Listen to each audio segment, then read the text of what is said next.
Ooh, the sun's setting and it's making a weird lighting in the room. How cool is that? But yes, we are here to talk about Lil B, the bass god.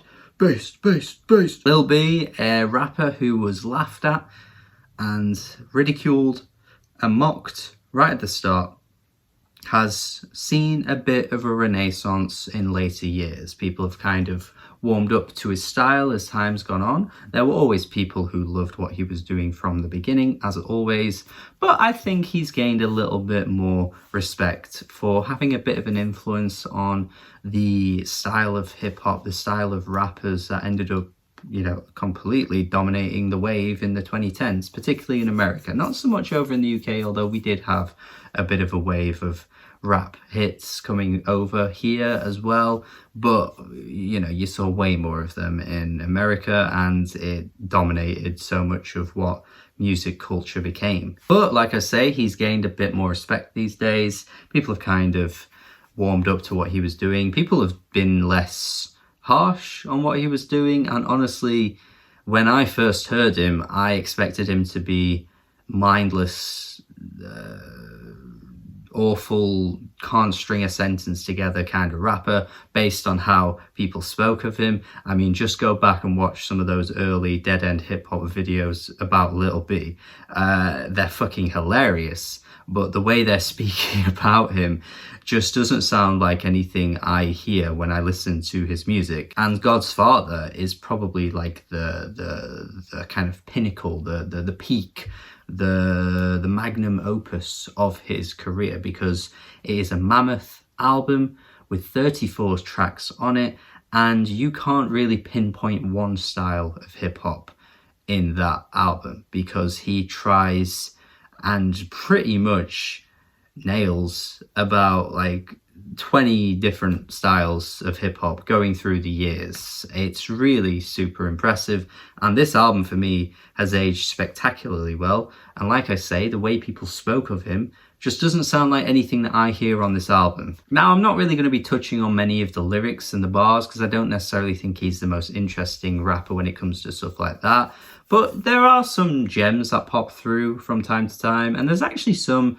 pretty emotive moments, I think, that come through quite well, like on tracks like Pain, Secret Obsessions as well. I thought he can touch on topics in a pretty endearing way. He's not the greatest wordsmith, but if you go into it expecting that, you're probably not going to come out of it, you know, thinking he's a great rapper. But the thing is I feel like he knows his limits. I feel like he knows his strengths, and he plays to them really well. I think there's a bit of Lil Wayne influence coming through on tracks like Fuck Your Money, where on the verses, he's kind of doing that slurred delivery and that kind of like really laid back flow that Lil Wayne mastered in his peak years.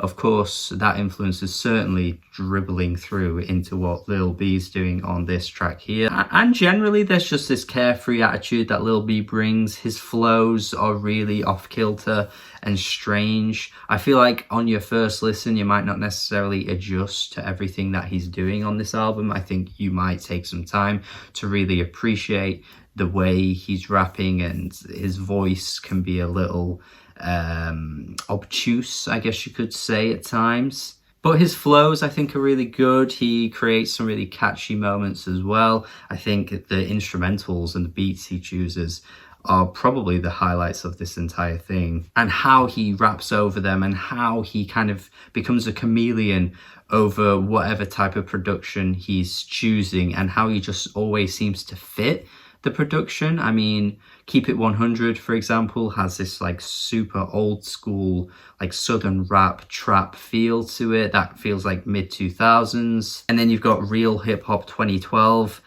which is a funny title, but also sounds like, you know, Tyler the Creator's rapping over some Mos Def instrumentals or production. And then you've got Tropics, which on the chorus sounds like classic old school Kanye West from like 2007 or 2006 or something like that, with that kind of really uplifting soul sample that comes through. It sounds great. I mean, the production is top notch and has aged spectacularly well. He dares to pitch up Hall & Oates on Bussum for Points, and it sounds really good. I mean, it could be annoying, but it sounds fantastic. And just picking that kind of sample just shows that this guy isn't messing around. He's not a fool. He's not a clown that he might have been perceived to be. He knows what he's doing with these beats and how to rap over them, like, for sure. And for like 2 hours, 34 songs, I don't get bored. I genuinely don't get bored. I would not come on this channel and say to you I didn't get bored as a lie. Why would I do that? What would I gain from that? It would just be easy to say, actually, I did get bored. Like, I don't. I mean, yeah, sure, maybe chunking this album up into like smaller pieces might be just a bit better, because obviously Lil B's flows remain quite repetitive throughout the whole thing. But even that doesn't really get me like, I still enjoy it by the end. I think the way he varies things up throughout really works in his favour. And like I say, the fact that he can chameleon in and out of different styles, Ione Swag. I mean, this whole album could have been 34 tracks of songs that sound like this, and I probably would be still sat here telling you that I think it's great. But it's not 34 songs of this, and yeah, it's still bloody good. So yeah, Ione Swag, man, what is this? This is ridiculous. This beat is insane. I don't know where in the flying hell he came up with this, and the hypeness of it. The way he like goes on about the football as well in the second half is really funny. God damn, this beat snaps so hard.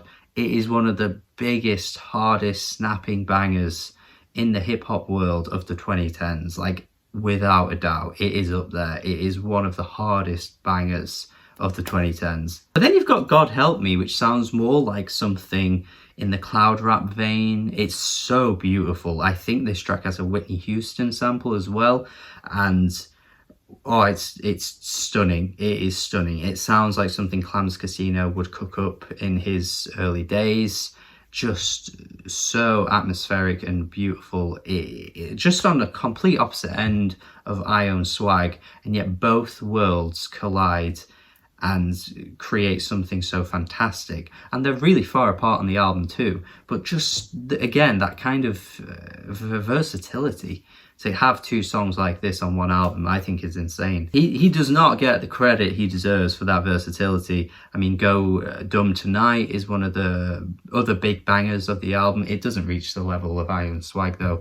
What could reach the level of that? But it is just really fun, really hype. The title track has some exquisite production. My God, this sounds stunning. There are some really like high-end, glossy, classy moments on this album, like scattered throughout. I mean, look, it's 34 tracks. I'm not going to sit and talk you through every single one, because this video would literally go on for about an hour, and you know my channel, I don't do the videos that long. Usually I try to keep them pretty snappy and, you know, about 10 minutes ish.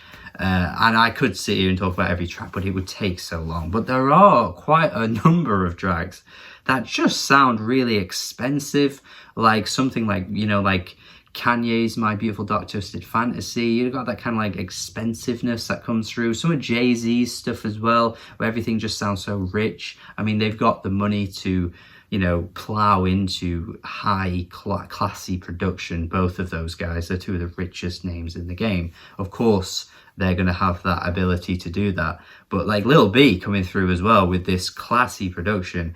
And again, just the versatility, man. The appreciation for Tupac comes through on Remy as well. Quite an endearing track. Quite an odd thing as well. If you don't know much about Lil B, I feel like just hearing a track like this is quite surprising, because, you know, listening to his music, you wouldn't think there's some kind of huge influence or appreciation coming from Tupac of all people.